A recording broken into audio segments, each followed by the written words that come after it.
up, peeps? Woo, I hope you enjoyed my little before video, little montage thing. We're outside, so that was a message for you to get outside and enjoy nature instead of being up in your house watching my video. I'm just playing.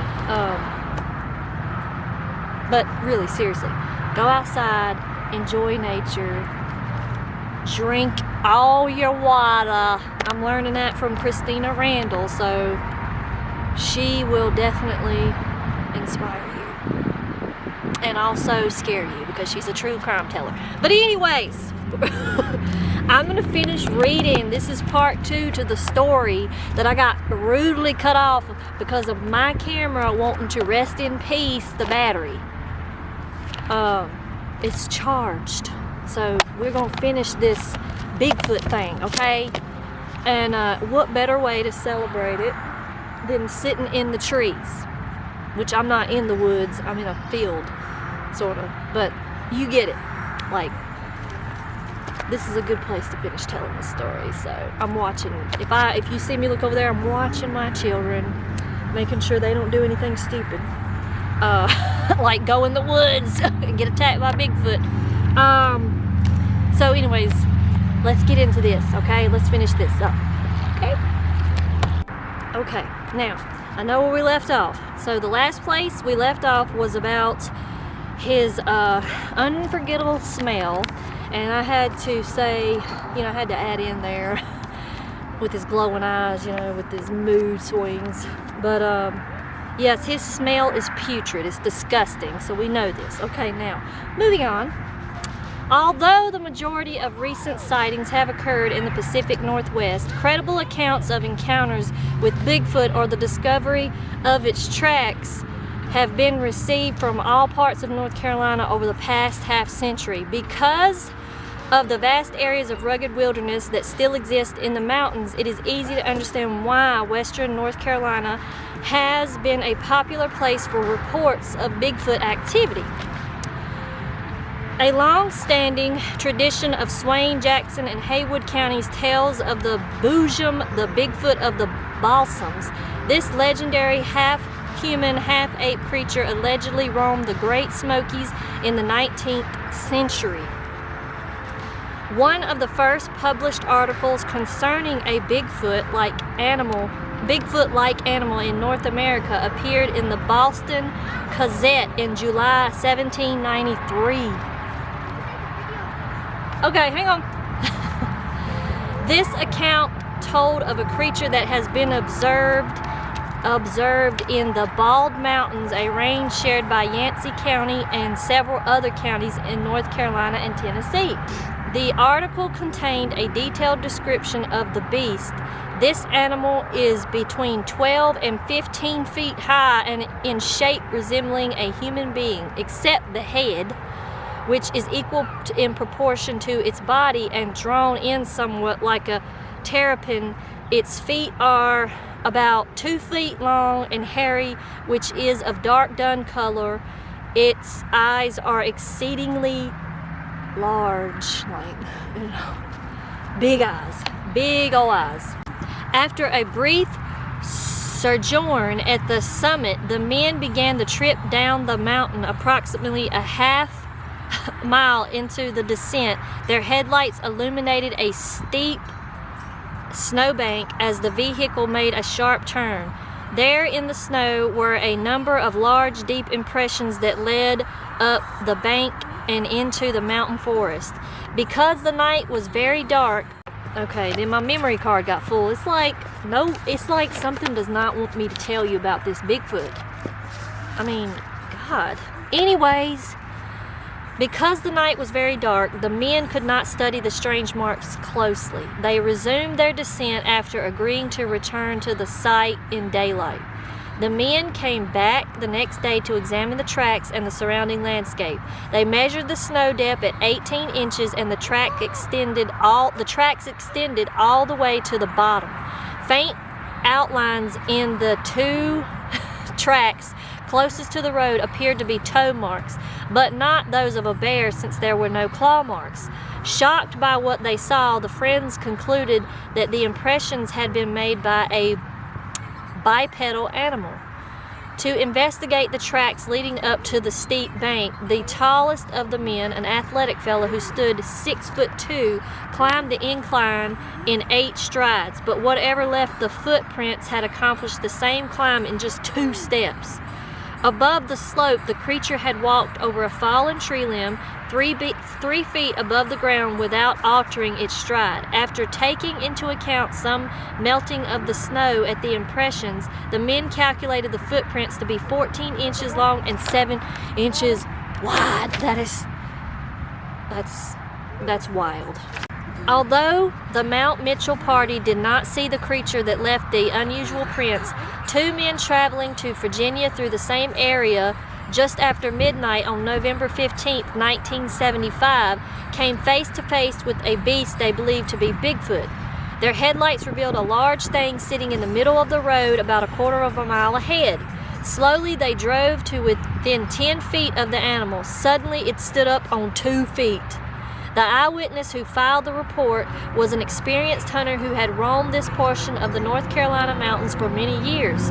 During his adventures, he had become familiar with virtually every species of wildlife that lived in these hills, but never had he seen anything like this. He knew what bear looked like, and this was no bear.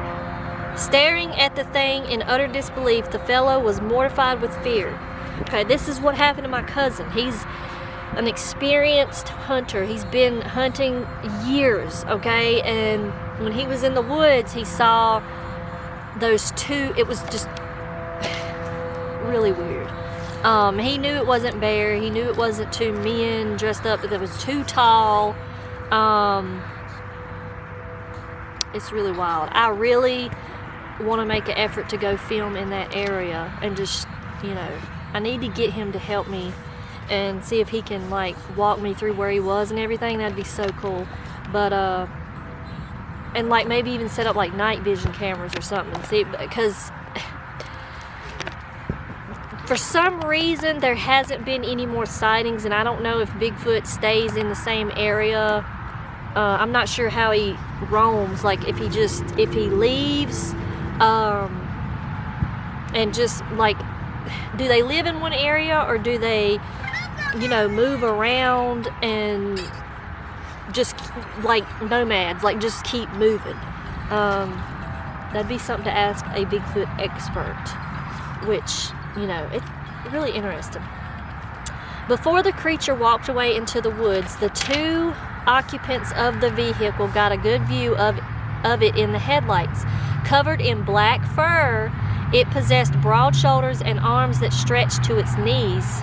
They estimated its weight to be as much as 500 pounds and its height to be 8 feet. Because the headlights were very bright in the mountain darkness, the animal turned its head away, thus depriving the men of a glimpse of its face.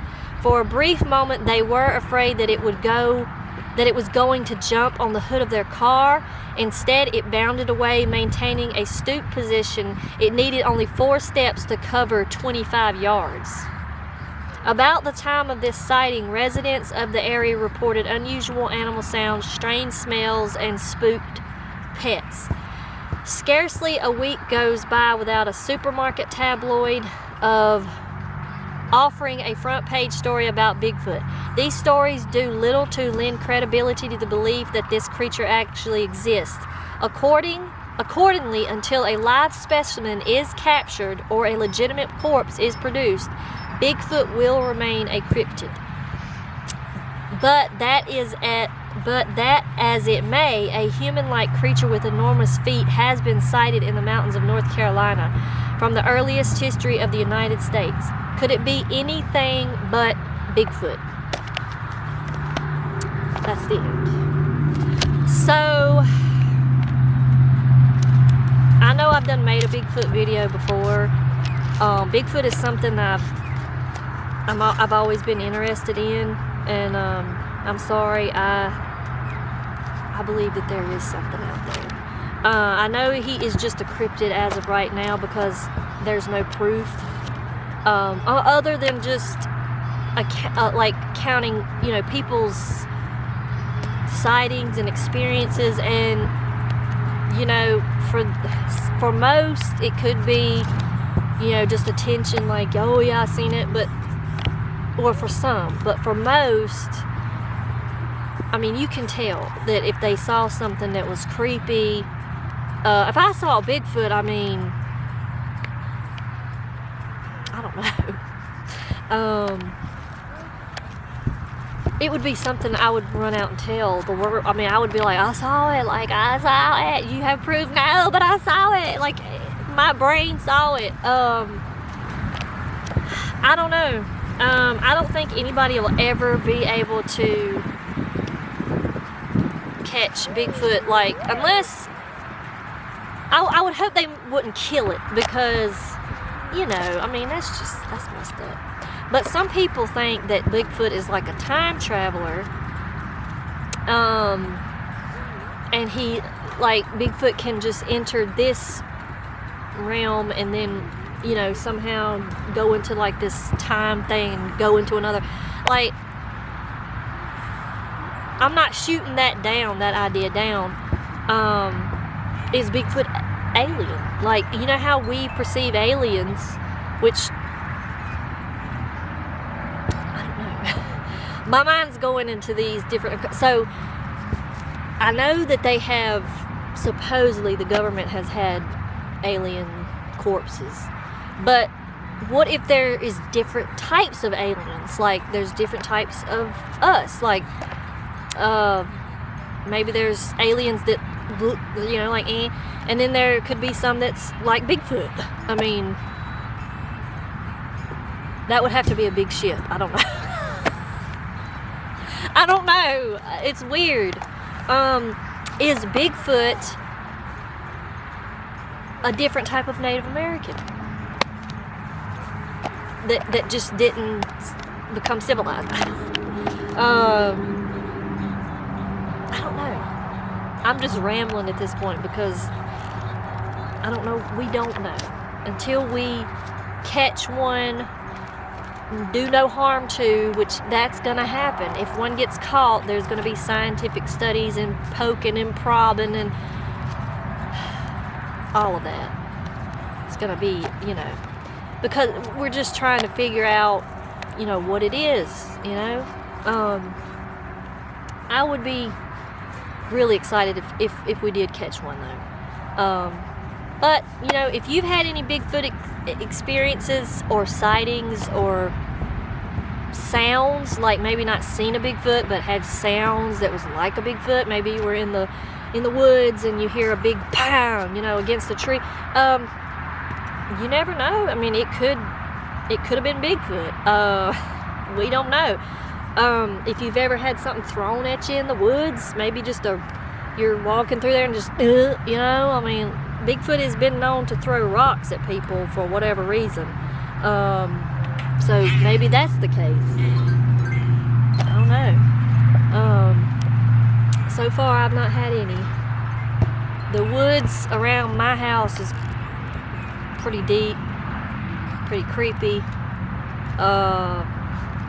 No Bigfoot sightings. I don't know. I've heard things, but it's probably squirrels and, you know, regular nature. I don't know if Bigfoot would favor this area or not. Maybe he has walked through. I mean, it'd be interesting to know. Maybe I'll walk you through there again. I've done it several times. I don't know if you guys like those nature walks. But if you do, we could check it out. You know, I'll just aim the camera towards the trees and just slowly move and let you just look. If you catch anything like a ghost or Bigfoot, let me know. No. I might do that. But if I don't insert that at the end, be sure to like and comment. And if you're new, subscribe, hit that notification bell. And I appreciate you stopping by and giving me a chance to hear what I have to talk about. And most of the time it's weird. or unusual. Oh, before, since I am about makeup too, I've got new makeup. I bought new makeup, okay? So, I don't know how I like it yet. I don't know. I got some primer that's supposed to be poreless, but I don't know if I see much of that going on. I don't know. What do you think? I got freckles, but I don't know. I don't know. I don't know how I like the makeup because it creases, and we don't want no crease. Okay, the primer is by Revolution. I do have the banana powder, which is like a setting powder. You can bake with it with your concealer. It's by Revolution, and I really like it. Now I do have a setting spray on. That's, setting spray helps your makeup stay in place. I do have that on, and it's Milani. I like it pretty good, but the primer, I don't know if it's just not a good skin day for me. Maybe I need to exfoliate. So I'm gonna give it another chance, but as of right now, I don't know how I'm liking it. And I'm not using CoverGirl True Blend. I'm using Maybelline Fit Me again. I'm trying to find a good foundation. I like the CoverGirl, and I like Maybelline, so we'll see. I think the next one I do want to try is Giorgio Armani's Flawless Foundation. I want to try that. So we'll see. We will see. Ariana swears by that one, and you all know how I love Ariana. Yep. But so I don't know. We'll see. But that'll be the end of the video, guys. I gotta get busy with the kids. I just wanted to take a moment and finish that part 2 because I left you hanging, and I don't want to leave you hanging for like weeks. You know what I mean? Then you're gonna be like, what? So be sure to check out the video before that I just uploaded before this, so you it was the Saltine Cracker challenge. If you want to fast forward through that, it's at the end when I start reading this, and then you can be kind of caught up. So anyways, that is it. You guys stay sweet. I mean it, because if you don't, I'm gonna be in the back of your mind. You're gonna be hearing me say that. So be kind, be a good human, stay sweet, okay? It's not hard. Okay, and until next time, bye!